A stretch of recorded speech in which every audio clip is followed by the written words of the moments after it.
Many believers may not understand the reason why it seems like the devil is still very, very much interested in things that concerns their life and things that concerns their destiny actualization. In this video, Apostle Femi Lazarus clarifies the fact that truly the condition to being a victim or a target of the devil is not that you do anything wrong, but just that you are born. I'd like us to pay rapt attention to this video as we learn from the wisdom of this man of God. Let's dive into the video. God bless you. The very thing he wanted, he sat down in the shadows, lurking in darkness, and watching how God endowed man with it. He watched how God came down and with his own hands did not speak this one into being, but molded him with the dust of the earth into specification. All the nerves, all the veins, all the muscles, all the tissues, all the organs. And God was careful about this craft. And when God was done, although the hand of God had molded him, God did not stop there. Then he released the very life of himself. And the Bible said immediately man became a living soul. That is, there was an intermediary component that can organize the two. He breathed fire. The Bible made it clear that the Lord himself is a what? Consuming fire. The vital force he released into man was more than air. It must be something that makes him who he is. Fire. Say loud and clear, I am not ordinary. I am not ordinary. Oh, you are not saying it like you are aware. Say it again like you know it. I'm not ordinary. There's nothing normal about my life. Have you seen sometimes we are praying for the sick or praying for someone and sometimes you blow on the person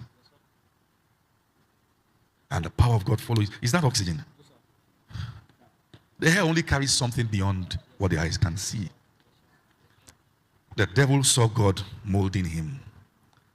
What have we not seen before? Keep doing what you're doing. And he was watching. Adam was standing. And God was doing what he was doing. Was turning around, fitting the hair, checking the legs, the femur, the biceps, the triceps. What do you think the devil must have been saying? It's okay, round up, stop there, stop. Till he saw God stand in front of him. And he opened his mouth. Do you know how dangerous that breath was? Because God will only put it in one man. From that moment, anything taken from him has it. Do you know the reason why we're distributing that vital force from God? So the question is, how can we make this life become dead? So when he saw that Adam was busy somewhere else, and he saw Eve, he saw there was a chance. And he came. As God told you that you should not eat of every tree of the garden, number one, that question is an insult. Because the question suggests that God has created you and is making you starve. And Eve, in a bid to defend God, said, he gave us right to eat of every tree, but the tree in the middle of the garden, he said we should not eat, neither should we touch. The devil saw there was an extra. Okay, now. He said, don't mind God. He knows that the day you eat it, you'll be like him. You know good, you know evil. Now, hold on a minute. What the devil wanted in Genesis 3 was two things. What he achieved was one. What did I say wanted? How many things? Two things. Eating of the tree of knowledge of good and evil, as bad as it was not going to get the job done. They needed to eat two. Eat the tree of the knowledge of good and evil, be corrupted. Then also, quickly eat the tree of life. So you are irredeemable. Why? When you eat of that, number one, you have entered into a realm that forgiveness doesn't exist. That's the realm of eternity. There's no forgiveness in that realm.